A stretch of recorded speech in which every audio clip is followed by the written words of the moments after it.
ಎಲ್ರಿಗೂ ನಮಸ್ತೆ. Welcome to my YouTube channel. ಇವತ್ತಿನ ರೆಸಿಪಿ ಆನಿಯನ್ ರೈಸ್.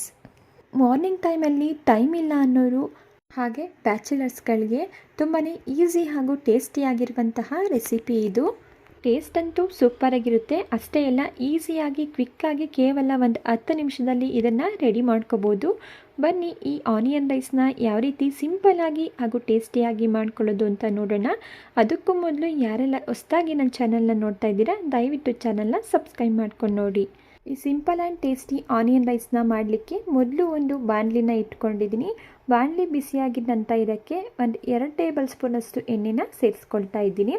ಎಣ್ಣೆ ಬಿಸಿಯಾಗಿದ್ದ ನಂತರ 1 ಟೇಬಲ್ ಸ್ಪೂನಷ್ಟು ಕಡಲೆಬೀಜ, ಅರ್ಧ ಟೇಬಲ್ ಸ್ಪೂನಷ್ಟು ಕಡಲೆಬೇಳೆ, ಸ್ವಲ್ಪ ಸಾಸಿವೆ, ಸ್ವಲ್ಪ ಜೀರಿಗೆನ ಸೇರಿಸ್ಕೊಂಡು ಕಡಲೆಬೀಜ ಕಡಲೆಬೇಳೆ ಸ್ವಲ್ಪ ಕಲರ್ ಚೇಂಜ್ ಆಗೋವರೆಗೂ ಇದನ್ನು ಲೋ ಫ್ಲೇಮಲ್ಲಿಯೇ ಫ್ರೈ ಮಾಡ್ಕೊಳ್ತಾ ಇದ್ದೀನಿ. ಕಡಲೆಬೇಳೆ ಹಾಗೂ ಕಡಲೆಬೀಜ ಫ್ರೈ ಆಗಿದ ನಂತರ ಇದಕ್ಕೆ ಸ್ಲೈಸ್ ಆಗಿ ಕಟ್ ಮಾಡಿ ಇಟ್ಕೊಂಡಿರುವಂತಹ 2 ಈರುಳ್ಳಿ, ಹಾಗೆ ಸ್ವಲ್ಪ ಕರಿಬೇವಿನ ಸೊಪ್ಪು, ಸೀಳಿಟ್ಕೊಂಡಿರುವಂತಹ 2 ಹಸಿಮೆಣಸಿನ್ಕಾಯಿನ ಸೇರಿಸ್ಕೊಂಡು ಈರುಳ್ಳಿ ಕಲರ್ ಚೇಂಜ್ ಆಗಿ ಸಾಫ್ಟ್ ಆಗೋವರೆಗೂ ಇದನ್ನು ಫ್ರೈ ಮಾಡ್ಕೊಳ್ತಾ ಇದ್ದೀನಿ. ಈರುಳ್ಳಿ ಕಲರ್ ಚೇಂಜ್ ಆಗಿ ಸಾಫ್ಟ್ ಆಗಿದ್ದ ನಂತರ ಇದಕ್ಕೆ ಸ್ವಲ್ಪ ಡ್ರೈ ಮಸಾಲ ಇಂಗ್ರೀಡಿಯೆಂಟ್ಸ್ನ ಸೇರಿಸ್ಕೊಳ್ತಾ ಇದ್ದೀನಿ. ಸ್ವಲ್ಪ ಅರಿಶಿಣದ ಪುಡಿ, ಅರ್ಧ ಟೀ ಸ್ಪೂನಷ್ಟು ಚಿಲ್ಲಿ ಪೌಡರ್, ಹಾಗೆ ಅರ್ಧ ಟೀ ಸ್ಪೂನಷ್ಟು ಗರಂ ಮಸಾಲ, ಹಾಗೆ 1 ಟೀ ಸ್ಪೂನಷ್ಟು ನಾನಿಲ್ಲಿ ಧನಿಯಾ ಪೌಡರ್ನ ಸೇರಿಸ್ಕೊಳ್ತಾ ಇದ್ದೀನಿ. ಇದ್ರ ಜೊತೆಗೆ ರುಚಿಗೆ ತಕ್ಕಷ್ಟು ಉಪ್ಪನ್ನು ಸೇರಿಸ್ಕೊಂಡು ಲೋ ಫ್ಲೇಮಲ್ಲಿ ಒಂದು ಅರ್ಧ ನಿಮಿಷ ಚೆನ್ನಾಗಿ ಇದನ್ನು ಫ್ರೈ ಮಾಡ್ಕೊಳ್ತಾ ಇದ್ದೀನಿ.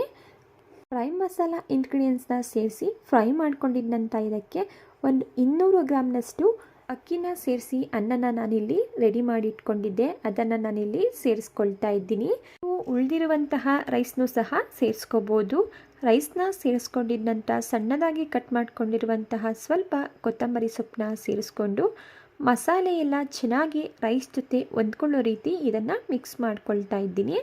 ಲಂಚ್ ಬಾಕ್ಸ್ಗಳಿಗೆ ಇದಕ್ಕಿಂತ ಈಸಿಯಾಗಿ ಟೇಸ್ಟಿಯಾಗಿ ಇರುವಂತಹ ರೆಸಿಪಿ ಮತ್ತೊಂದಿಲ್ಲ. ಅಷ್ಟು ಸೂಪರಾಗಿರುತ್ತೆ. ಮಿಸ್ ಮಾಡದೆ ಒಂದ್ಸಲ ಟ್ರೈ ಮಾಡಿ, ಹಾಗೆ ಹೇಗೆ ಬಂತು ಅಂತ ಹೇಳಿ ಕಮೆಂಟ್ ಮಾಡೋದನ್ನು ಕೂಡ ಮರಿಬೇಡಿ. ಮಿಕ್ಸ್ ಮಾಡ್ಕೊಳ್ತಾ ಒಂದು 2 ನಿಮಿಷಗಳ ಕಾಲ ಐ ಫ್ಲೇಮಲ್ಲಿ ಫ್ರೈ ಮಾಡಿಕೊಂಡು ಗ್ಯಾಸ್ ಸ್ಟವ್ನ ಆಫ್ ಮಾಡ್ಕೊಳ್ತಾ ಇದ್ದೀನಿ.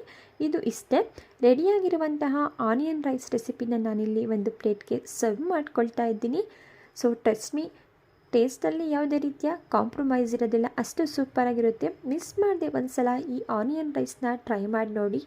ಇದೇ ರೀತಿ ಸಿಂಪಲ್ ಹಾಗೂ ಟೇಸ್ಟಿ ರೆಸಿಪಿಗಳು ನಿಮಗೆ ಬೇಕು ಅಂದರೆ ನೀವು ಮಾಡಬೇಕಾಗಿರೋದು ಇಷ್ಟೇ, ದಯವಿಟ್ಟು ಚಾನಲ್ನ ಸಬ್ಸ್ಕ್ರೈಬ್ ಮಾಡಿಕೊಂಡು ಚಾನಲ್ಗೆ ಸಪೋರ್ಟ್ ಮಾಡೋದನ್ನು ಮರಿಬೇಡಿ.